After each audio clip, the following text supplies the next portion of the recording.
Sa eskwela, hindi lang aralin ang natututunan natin.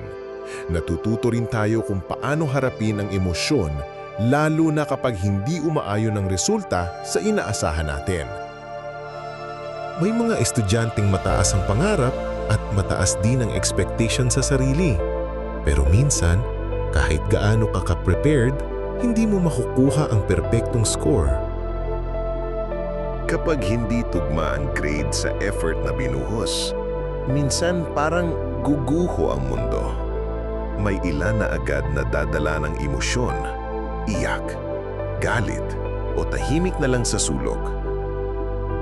Pero mahalagang matutunan, okay lang masaktan, okay lang mapagod. Ang hindi lang okay ay ang sumuko. Huminga ka muna, pahinga. Kapag handa ka na, bumangon ka ulit at lumaban. Grades will never define your worth. Ang mahalaga, natututo ka, hindi lang sa libro, kundi sa buhay. Kapag natutunan mong kontrolin ang emosyon mo, mas magiging handa ka sa mas malalaking laban sa hinaharap.